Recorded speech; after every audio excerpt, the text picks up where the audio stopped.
এদিকে সাবেক প্রধানমন্ত্রী শেখ হাসিনা ক্ষমতাচ্যুত হওয়ার পর পাল্টে যায় অনেক হিসাব নিকাশ।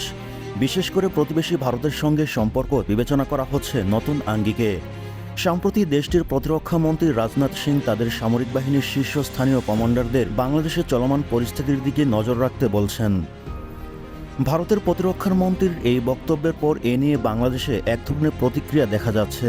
এ বিষয়ে ভারতীয় সশস্ত্র বাহিনী কেন বাংলাদেশের উপর নজর রাখতে বলছে মন্ত্রী রাজনাথ সিং, এ শিরোনামে একটি প্রতিবেদন প্রকাশ করে বিবিসি বাংলা।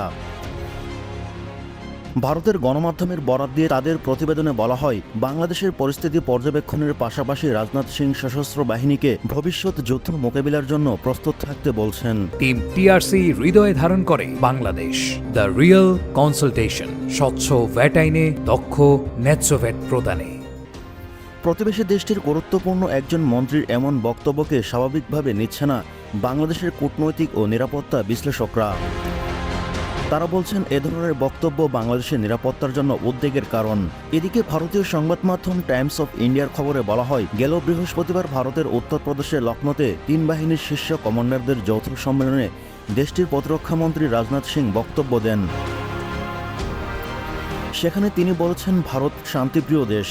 শান্তি রক্ষার জন্য ভারতের সশস্ত্র বাহিনীকে যুদ্ধের জন্য প্রস্তুত থাকতে হবে। রাজনাথ সিং তার বক্তব্যে গণ অভ্যুত্থান পরবর্তী বাংলাদেশের বর্তমান পরিস্থিতির বিষয়ে বলতে গিয়ে রাশিয়া ইউক্রেন যুদ্ধ ও হামাস ইসরায়েলের প্রসঙ্গ টেনেছেন। প্রতিবেশী দেশগুলোর পাশাপাশি উত্তর পূর্ব সীমান্ত পরিস্থিতির উপর নজর রাখতে বলেছেন তিনি। এ নিয়ে আপত্তি বাংলাদেশের কূটনৈতিক ও নিরাপত্তা বিশ্লেষকদের।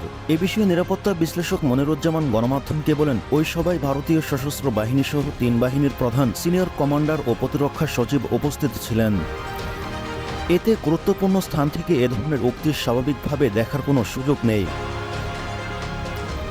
বাংলাদেশ স্বাধীন হওয়ার পর ভারতের সাথে যোগাযোগ ব্যবস্থা, ব্যবসা বাণিজ্য থেকে শুরু করে সম্পর্ক বৃদ্ধি পেয়েছে বহুগুণ। তবে বাংলাদেশের অভ্যন্তরে ভারত বিরোধিতা বাড়ছে সাম্প্রতিক বছরগুলোতে। বিশেষত গেল দ্বাদশ জাতীয় সংসদ নির্বাচনের পর এটি আরও প্রবল হতে শুরু করছে বলে দাবি করেছেন বিবিসি বাংলা।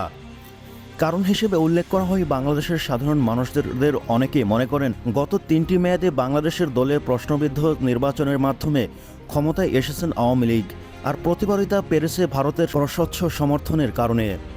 এদিকে বাংলাদেশের স্বরাষ্ট্র উপদেষ্টা অবসরপ্রাপ্ত lieutenant general Mohammad Jahangir Alam Chowdhury BGB সদস্যদেরকে বলেছেন, সীমান্তের পিঠে দেখাবেন না, নিজেদের ওপর আর্পিত দায়িত্ব পালন করতে হবে।